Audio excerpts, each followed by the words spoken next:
1 second of courage changed everything, but no one in Boston knew the driver was about to become the headline. The rain was falling hard that evening, turning the streets of downtown Boston into mirrors of flashing lights and blurred reflections. Thunder rolled across the sky like distant applause, and headlights cut through the storm in restless streaks of white and gold.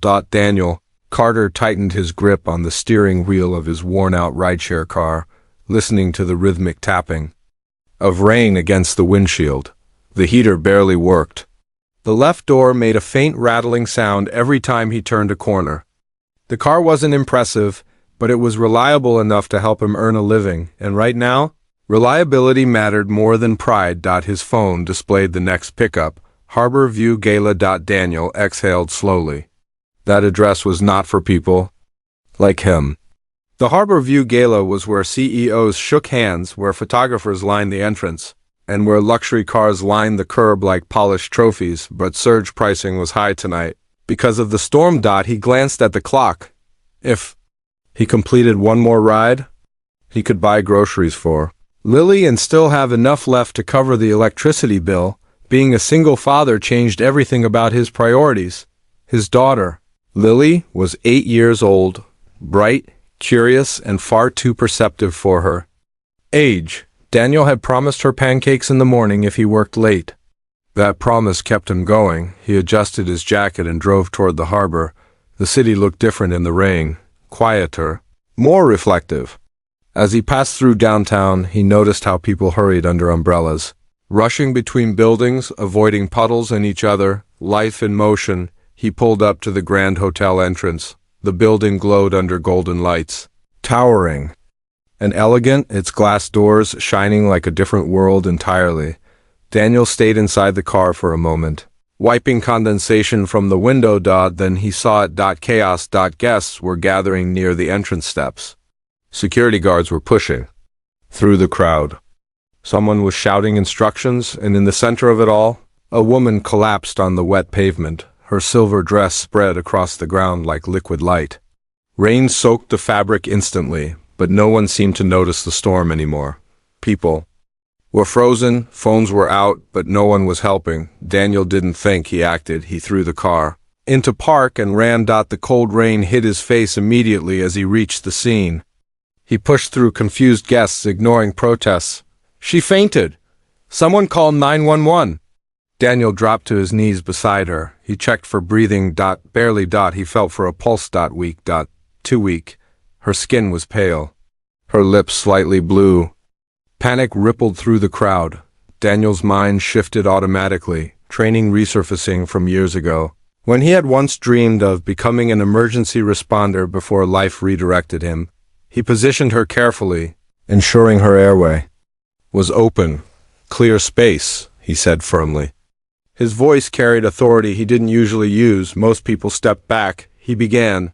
CPR. 30 compressions. Rain poured harder, soaking his shirt. Running down his arms, he focused only on rhythm. Count. Breathe. Press. Repeat. The crowd watched in stunned silence. Some filmed. Some whispered. Time felt distorted, stretched and heavy. Daniel refused to look up, not until he heard a faint sound. Cough. He paused. Her chest moved slightly. Her eyelids fluttered. Relief surged through him. But she was still struggling. Her breathing was shallow. Something was wrong. He leaned closer and noticed her throat tightening. Allergic reaction. He didn't wait for confirmation. He adjusted her head gently and performed. Another rescue breath. The world around him disappeared. Rain. Noise. Lights. Everything blurred into background. For a brief second, it was just him and her. Then her fingers suddenly gripped his collar. Weakly. Desperately. Her eyes opened, unfocused but aware. And in that fragile moment, her lips brushed his. It wasn't romantic. It wasn't planned. It was instinct, a reflex. As she inhaled air he had helped restore. To anyone watching, it looked like a kiss. Cameras flashed immediately. Somewhere in the crowd, someone shouted, "Is that her boyfriend?" Daniel barely noticed. He felt her breathing stabilize. Sirens grew louder in the distance. Within minutes, paramedics arrived. They took over quickly, attaching oxygen and placing her on a stretcher before they loaded her into the ambulance. One paramedic nodded at Daniel. You did good. That acknowledgement meant more than applause ever could. Daniel stepped back, dripping wet, trying to make himself smaller, to fade into the background again. That's when someone said her name. Elena Whitmore. The name spread like electricity. Daniel froze slightly. He had heard it before, on business news channels he sometimes saw in waiting rooms. Elena Whitmore, heiress to a global investment empire. One of the wealthiest young women in America, and he had just held her in his arms on a rainy sidewalk. The flashing cameras intensified. Reporters arrived within minutes, drawn by rumors spreading through social media. Images had already been uploaded. A blurred photo of him performing CPR. Another of the moment of contact. By the time Daniel returned to his car, he realized the world was no longer quiet. His phone buzzed repeatedly. Unknown notifications, news alerts. He hesitated before checking. When he did, his stomach tightened. Headlines were already forming. Mystery man kisses billionaire heiress during dramatic rescue. He closed the phone immediately. This wasn't what he wanted. He had only done what any trained person should do, but he knew how the media worked. Stories would grow, speculation would spread, and people would create narratives that had nothing to do with reality. Daniel sat in the driver's seat for a moment, staring at the hospital lights. In the distance, as the ambulance disappeared down the road, he felt exhausted, not physically, emotionally. He thought of Lily waiting at home. She would ask how his day went. Should he tell her? Would this bring unwanted attention? He decided to focus on what mattered. He had saved a life. That was enough. The rain continued falling. Traffic resumed. The gala guests returned inside, but Daniel remained parked there for several minutes, processing everything. He never imagined that an ordinary work shift could turn into something that would ripple across an entire city. He started the engine slowly. As he drove away, he glanced at the hotel entrance one last time. Security cameras followed him, and somewhere inside that building, a woman who had nearly died was being stabilized. Daniel didn't know that she would soon ask about him. He didn't know that his name would appear on morning broadcasts. He didn't know that by sunrise strangers would debate whether he was a hero or something else entirely. All he knew was this: tonight, someone had needed help, and he had chosen not to look away. The storm finally began to soften as he drove home, but the real storm, the one made of headlines, opinions, and attention, had only just begun.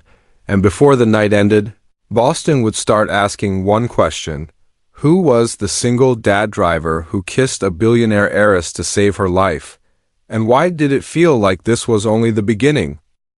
When the world decided to turn him into a headline, Daniel thought the story would fade, but instead, it was only beginning. Daniel Carter believed the night would disappear quietly into memory. He was wrong. By sunrise, Boston was no longer talking about the storm. It was talking about him. His phone hadn't stopped buzzing since he parked outside his apartment building. Missed calls, notifications, unknown numbers. Even a voicemail from someone claiming to be a television producer. He didn't answer any of them. The attention felt heavy, unwanted. He sat at the small kitchen table in his apartment, staring at the news on his tablet. His face appeared in multiple articles, sometimes blurred, sometimes clear. Always paired with Elena Whitmore's name. The captions were dramatic. The comments were louder. Some called him a hero. Others questioned his intentions. A few accused him of planning it all. Daniel turned the tablet face down. He had done what anyone trained to respond would do. Nothing more, nothing less. From the bedroom, soft footsteps approached. Lily appeared in her pajamas, rubbing her eyes. "Daddy?" He immediately softened. "Hey, sweetheart, why are you up so early?" She hesitated, then walked over and climbed into the chair across from him. "Everyone at school was talking about you," she said quietly. Daniel felt his stomach tighten. "Is that bad?" She shook her head. "No, they said you saved a princess," he almost smiled. "But I told them you saved a person," she added firmly. That statement touched him deeply. "Because that's what you did," she continued. "Right?" He nodded slowly. "Yes, I saved a person." She seemed satisfied with that answer. In her world, things were still simple. Good actions mattered. Status didn't. Daniel wished the rest of the city thought the same. Later that day, while he prepared for another shift, an unexpected call came through.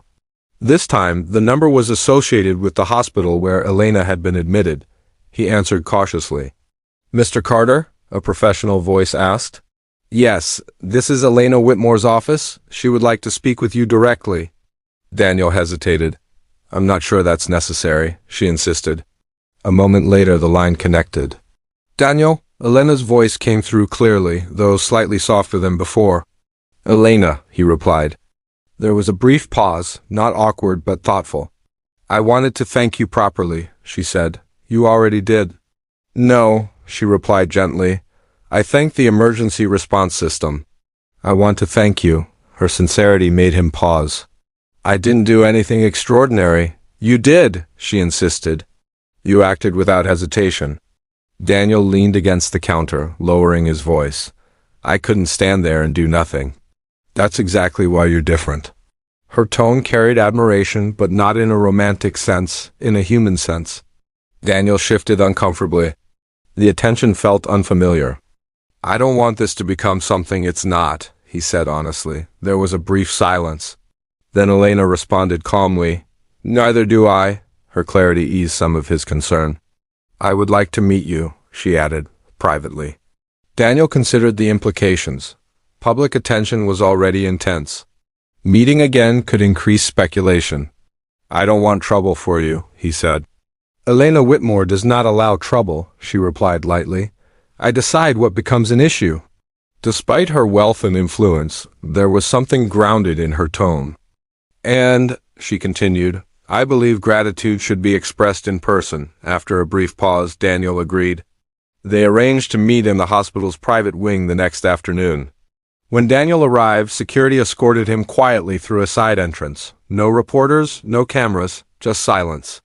The hallway was bright and clean, the air carrying a faint scent of disinfectant and fresh flowers.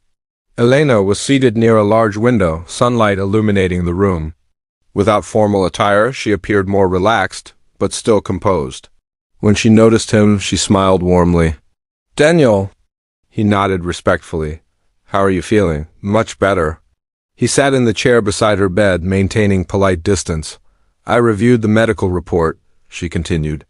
"You were correct. Immediate intervention prevented severe complications." Daniel nodded. "I just reacted." She studied him thoughtfully. "That reaction came from training and instinct," she said. "Both matter." For a moment, neither spoke. The atmosphere wasn't tense. Just reflective, Elena broke the silence. "Your daughter's name is Lily?" "Yes, she must be very proud." Daniel hesitated. "She understands that helping others is important," Elena smiled.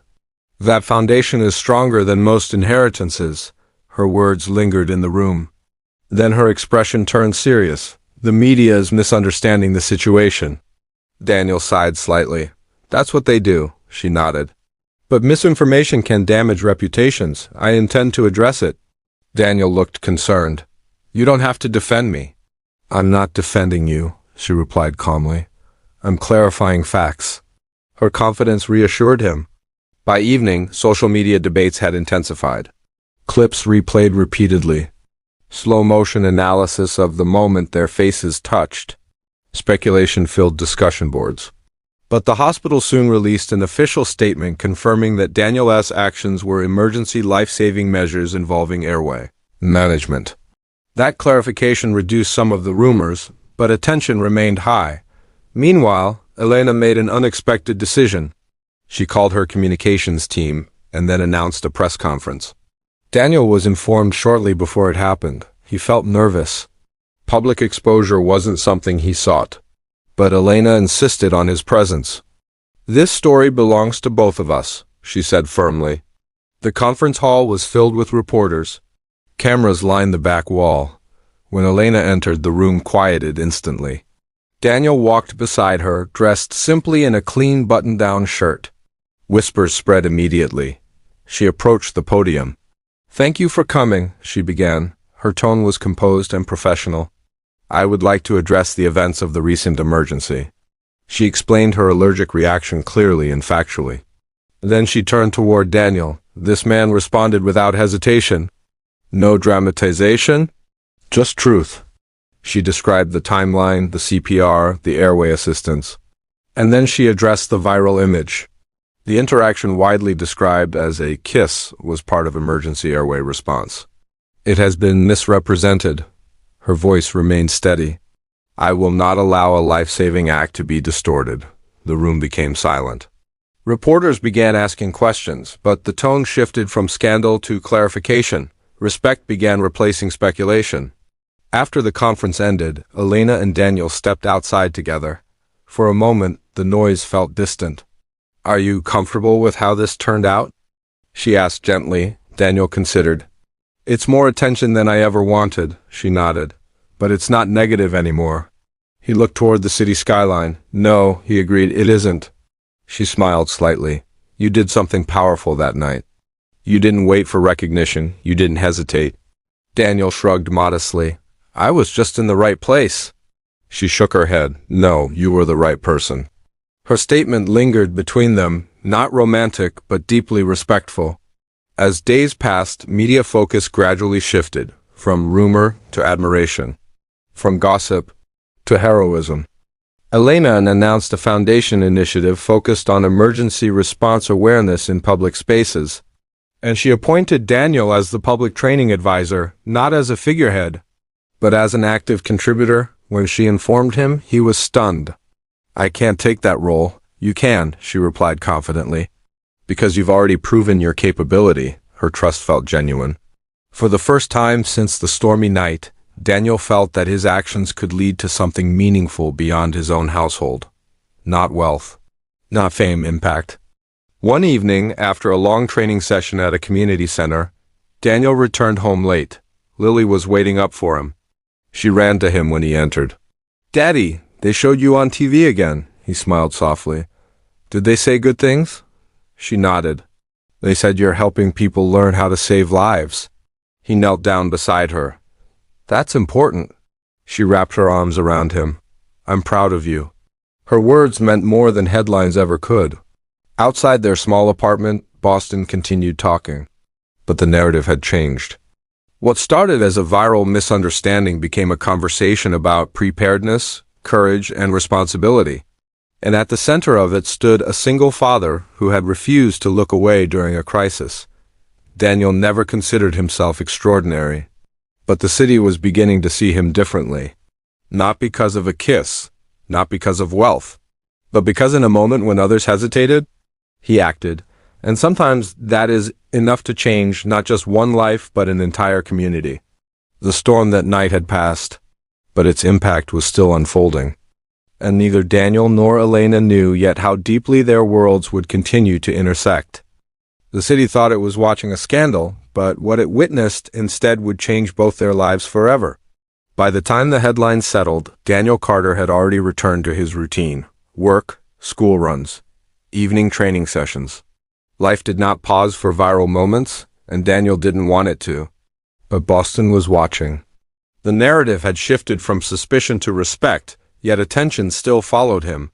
Interviews were requested. Foundations reached out. News stations wanted exclusive stories. He declined most of them. Not because he was hiding, but because he wanted one thing to remain steady, his daughter's normal life. At home, Lily had adapted surprisingly well. Her classmates called him a hero now. She simply shrugged and said, he just helps people. That simplicity grounded Daniel more than any award could. Meanwhile, Elena Whitmore was recovering fully, but something else had changed, not in the public eye. In her perspective, before that night her world had been structured around meetings, investments, strategy, influence. After that night she found herself thinking differently. She had survived. Not because of security systems, not because of wealth, but because a stranger chose action over hesitation. She requested a private meeting, not for publicity, but for closure. Daniel agreed. They met again in a quiet conference room at her foundation office. No cameras, no press. Just 2 chairs and a large window overlooking the city skyline. Elena entered first. Daniel stood politely. Thank you for coming, she said softly. He nodded. Of course. There was a calmness between them now, different from the storm, different from the hospital, different from the press conference. This was something grounded. She placed a folder on the table. Inside were documents outlining a long-term initiative, expanding emergency response education in schools, workplaces, and public venues. I want this to be sustainable, she explained. Not a temporary response to a headline. Daniel reviewed the papers carefully. This is ambitious, he said quietly. It needs to be. He looked up at her. Why me? Elena didn't answer immediately. Instead, she spoke honestly. Because when I was unconscious on that pavement, I didn't feel money. I didn't feel status. I felt the hands of someone who cared. Her voice remained steady. You represent something my world forgets sometimes, human instinct. Daniel leaned back slightly, processing her words. I don't want to become a symbol, he admitted. You won't, she replied. You'll become a leader. The distinction mattered. He appreciated that she understood the difference. Outside the building, reporters still waited occasionally, hoping for updates. But Elena had made it clear, no dramatic statements. No fabricated narratives, only facts, and facts were now on Daniel's side. The hospital had released official confirmation of his life-saving CPR intervention.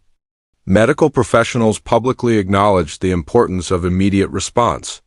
Educational programs referenced his actions as a case study. Slowly, the tone shifted across the city. What began as curiosity evolved into admiration. But the biggest shift was internal, for Daniel.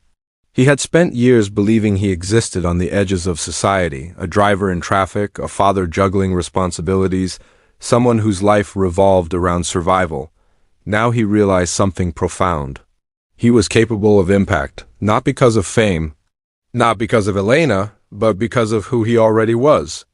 One evening, Elena invited Daniel and Lily to visit the Foundation's Community Outreach Center. Lily was excited, mostly because she had never seen such a large building before. Inside, children were participating in safety workshops, demonstrations, interactive training. Daniel observed quietly. Seeing kids practice emergency drills reminded him why this mattered. Elena approached him. You built this momentum, she said. No, he replied. You turned it into something permanent, she smiled slightly. For the record, she added, I don't regret what happened that night. He looked at her carefully. I don't either, not because of attention.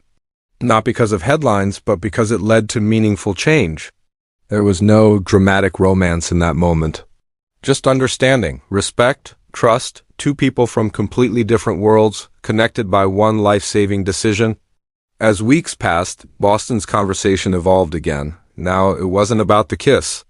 It was about preparedness, it was about training, it was about community response. Schools requested programs. Businesses sought certification partnerships. Elena's foundation expanded rapidly. And Daniel became the public face of emergency education campaigns. He stood in classrooms explaining compressions. He demonstrated techniques at community centers. He spoke about staying calm under pressure, not as a celebrity, but as someone who had been there. Parents thanked him. Teachers invited him back. And every time someone called him hero, he would gently respond, I just did what needed to be done. But privately, he understood something important. Being ready when it matters is a choice. And he had made that choice long before anyone was watching. One evening, months after the storm, Daniel received a handwritten letter. It was from Elena, not an email, not a press release, a letter. Inside she wrote, You reminded me that strength isn't about control, it's about responsibility. Thank you for changing how I see leadership. Daniel read it twice. Then he folded it carefully and placed it in a drawer beside Lily's drawings.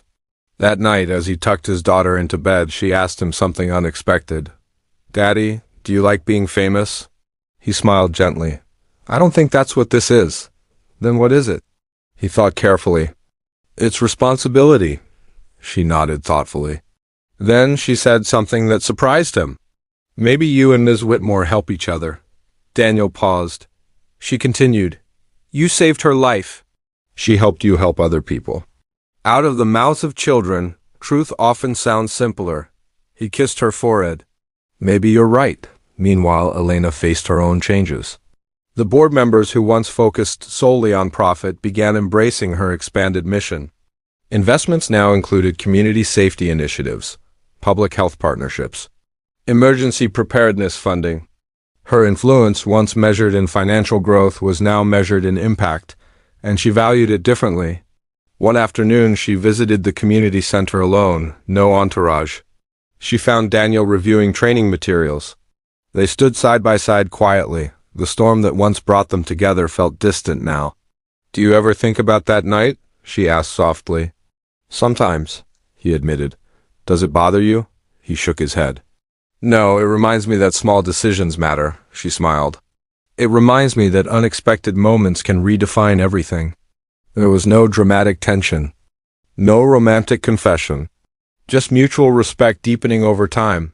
Boston eventually moved on to new headlines, but the program Daniel helped design continued expanding. Lives were saved in other incidents because people had been trained. And every time CPR was performed successfully in a public setting, Daniel felt quietly grateful, not for recognition, but for ripple effects. One action, multiple outcomes. 1 year later, at an annual foundation event, Elena invited Daniel to speak again. This time, the audience already knew his story. There was no scandal, only admiration. When he stepped onto the stage, he looked out at the crowd. He wasn't nervous anymore. He began with one simple sentence: "That night was not about me." The room went silent. It was about choosing to act when someone needs help. He explained how fear can freeze people, how training builds confidence, how responsibility can turn ordinary citizens into lifesavers. When he finished, the applause was sustained, not loud for spectacle, but genuine. Elena watched from the side.